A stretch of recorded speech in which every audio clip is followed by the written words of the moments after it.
Marwar inter college के सभी first year के छात्रों का इस भौतिक विज्ञान की ऑनलाइन कक्षा में स्वागत है। आज हम लोग भौतिक विज्ञान भाग 2 का पहला चैप्टर गुरुत्वाकर्षण शुरू करेंगे। एनसीईआरटी के सिलेबस में भाग 2 का ये पहला पार्ट है। इसके अंतर्गत बहुत सारे नियमों का हम लोग अध्ययन करेंगे। कैपलर का नियम, न्यूटन का गुरुत्वाकर्षण नियम, गुरुत्वीय त्वरण में परिवर्तन, आदि बहुत सारी बातें करेंगे। लेकिन सबसे पहले इस चैप्टर के इंट्रोडक्शन के रूप में गुरुत्वाकर्षण या दो शब्दों से मिलकर बना है गुरुत्व प्लस आकर्षण। हम सभी सामान्य रूप से अनुभव करते हैं कि सभी वस्तुएं जो मुक्त रूप से छोड़ी जाए तो वो पृथ्वी की ओर आकर्षित, अगर मैं इस चौक को छोड़ूं तो पृथ्वी की ओर आकर्षित होते हैं।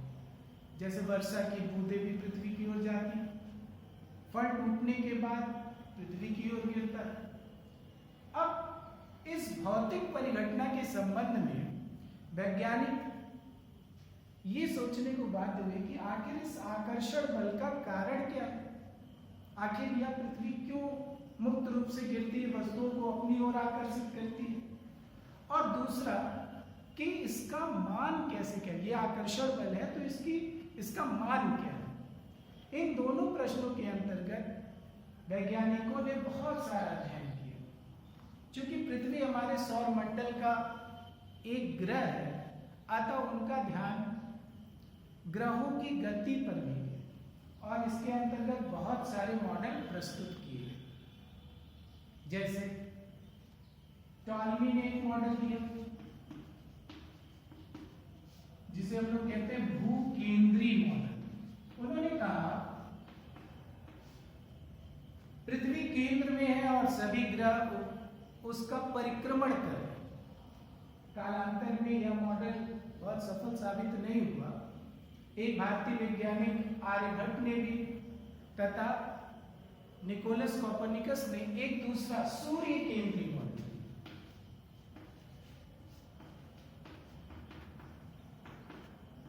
उनके अनुसार सूर्य केंद्र में है और सभी ग्रह उसका परिक्रमण कर रहे हैं। इसी को आगे बढ़ाते हुए गैलीलियो ने इसका समर्थन किया और गैलीलियो ने गुरुत्वीय त्वरण का यथार्थ मान भी लगभग ज्ञात कर लिया था। इसी क्रम में अगर हम एक अन्य वैज्ञानिक का नाम लें जिनका नाम था टाइको ब्राहे, टाइको ब्रे, इन्होंने अपना सारा जीवन ग्रहों की गति में ही लगा दिया था और इन्हीं के आंकड़ों के आधार पर बाद में इनके सहयोगी रहे कैपलर ने अपने ग्रहों की गति संबंधित नियम का प्रतिपादन किया, जो इस चैप्टर में हम लोग को पढ़ना है और बोर्ड की परीक्षा की दृष्टि से भी अत्यंत इंपॉर्टेंट है। कैपलर का ग्रहों की गति कैपलर का नियम जानने से पूर्व हमें यह जानना आवश्यक होगा कि हमारे सौरमंडल में 8 ग्रह हैं जो सूर्य का परिक्रमण करते हैं और सूर्य से उनकी दूरी बुध, शुक्र, पृथ्वी, मंगल, बृहस्पति, शनि, अरुण और ये क्रम है। सूर्य के सबसे पास बुध, तो फिर शुक्र, पृथ्वी, मंगल, बृहस्पति, ये 8 ग्रह। पहले 9 ग्रह थे लेकिन प्लूटो का स्थान अब ग्रहों में नहीं रह गया, अतः उसे निकाल दिया गया। इन 8 ग्रह और ये सभी ग्रह पृथ्वी का परिक्रमण करते हैं। ग्रह पृथ्वी का सूर्य का परिक्रमण 2 प्रकार से करते हैं। एक तो सूर्य के चारों ओर घूमते रहते हैं और साथ ही अपनी अक्ष पर भी चक्रण करते हैं। ठीक है, अपने अक्ष पर चारों ओर परिक्रमण करते हैं। अच्छा, कैपलर का नियम जानने से पहले यह आवश्यक है कि हम लोग दीर्घवृत्त के बारे में भी कुछ जानें।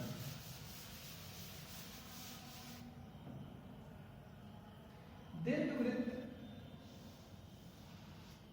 की 2 अक्ष होते हैं, एक को हम दीर्घ अक्ष कहते हैं, एक को हम लघु अक्ष कहते हैं और इसका समीकरण होता है x² upon a² plus y² upon b² equals to 1। जैसे वृत्त का समीकरण x square plus Y square plus A square, लेकिन इसमें x square upon A square plus Y square upon B square equals to 1।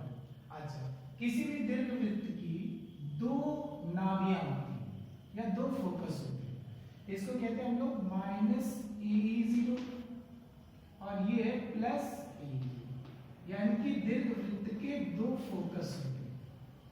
Okay, इसको हम लोग कहते हैं दीर्घच, इसको हम लोग कहते हैं लघुच। ई जो है ये उत्केंद्रता कहलाती है, उत्केंद्रता, और इसका समीकरण होता है b square equals to a square 1 minus e square, और e का मान होता है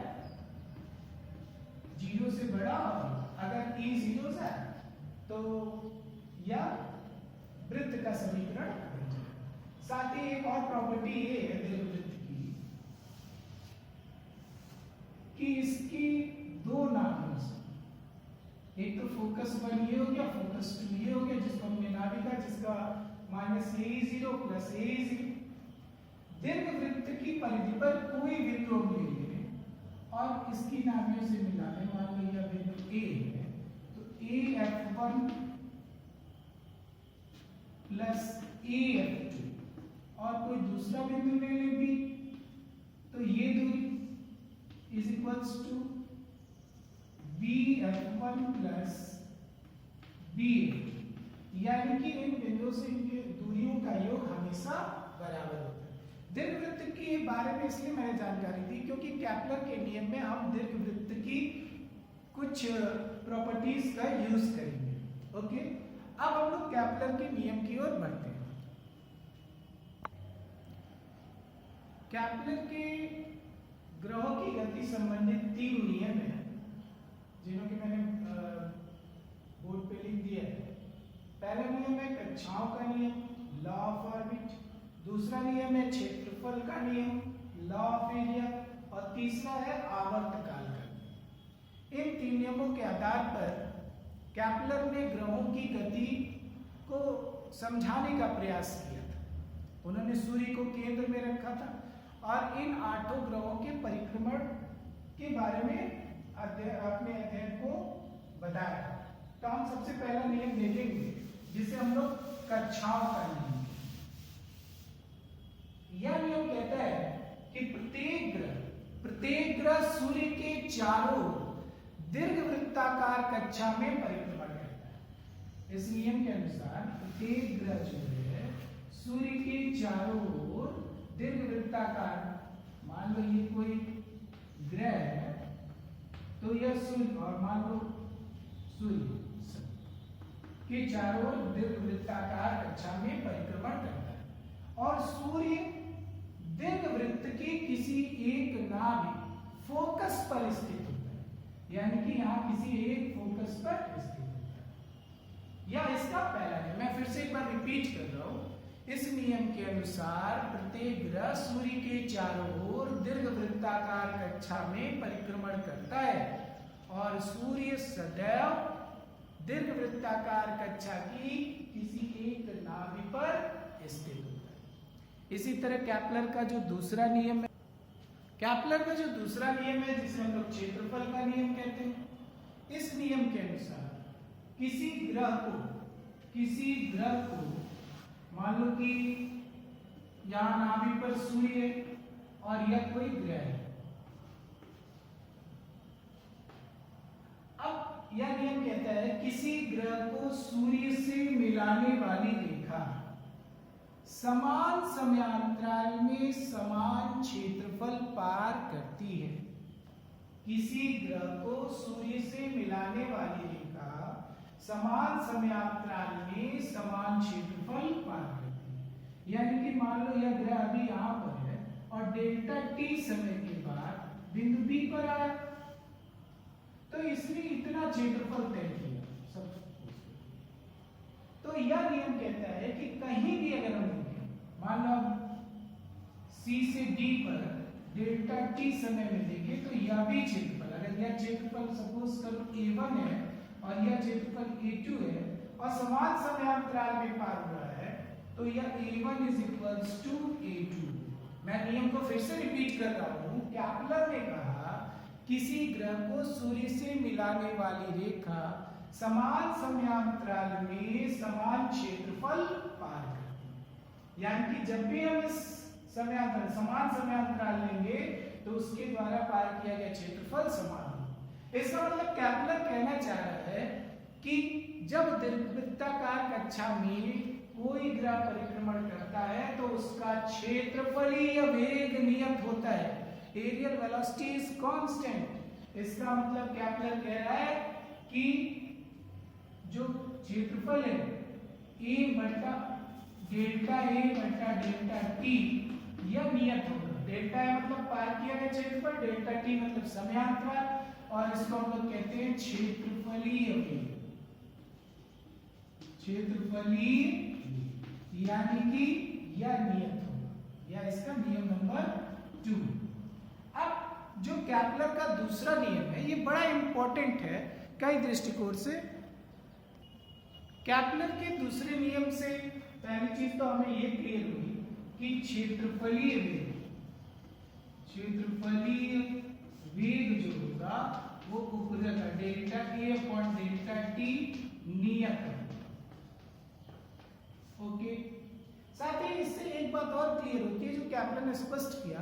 इसका मतलब उपग्रह जो है ग्रह जो है सूर्य के चारों समाअचल चाल से परिक्रमण नहीं करता, मतलब उसकी चाल बदलती रहती है। जब वो सूर्य के पास होता है, सपोज करो यहाँ रहेगा तो वो पास रहेगा सूर्य के, और अभी यहाँ मान लो तो सबसे दूर होगा। ठीक है, इसको हम लोग कहते हैं अपसर्व। जब सूर्य से दूर होता है तो इसे हम लोग अपसर्व कहते हैं, जिसको हम लोग कहते हैं एफिलियन,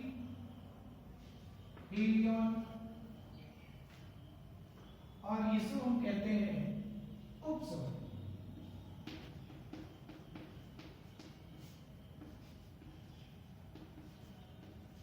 पेरी, तो जब सूर्य से दूर होता है उपग्रह तो उसकी चाल कम होती है, और जब सूर्य से पास होता है तो उसकी चाल अधिक होती है।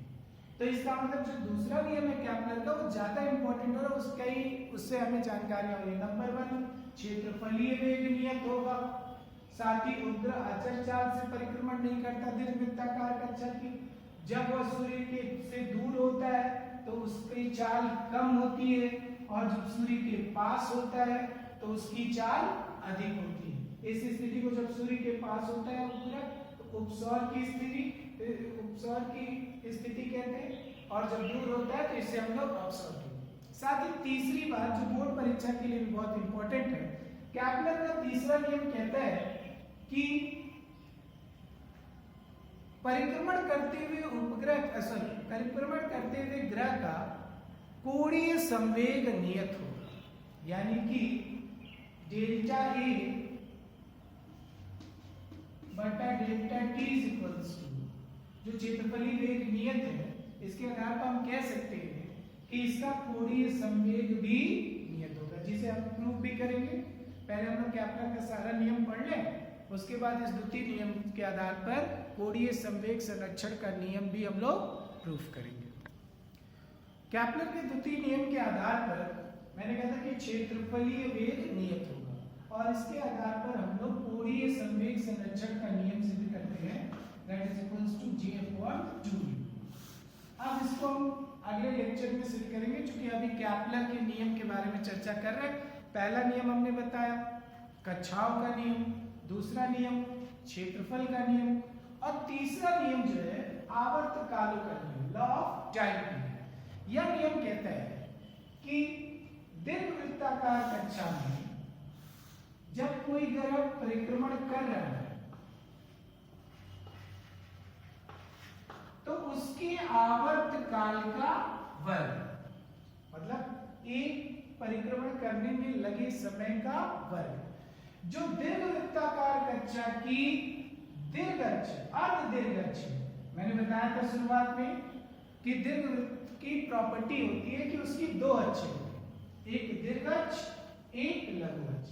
अब सपोज करो कि जो दीर्घअक्ष अर्धदीर्घ जो है ए, तो आवर्त काल का वर्ग अर्धदीर्घ अक्ष की घन के अनुक्रमानुपाती, T square is equals to K A Q. Okay, तो ये केपलर के 3 नियम थे।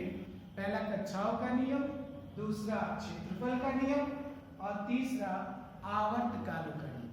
बोर्ड परीक्षा की दृष्टि से यह बहुत इंपॉर्टेंट है और इन तीनों नियमों को कॉपी पे लिखकर पूरी तरह से तैयार करेंगे।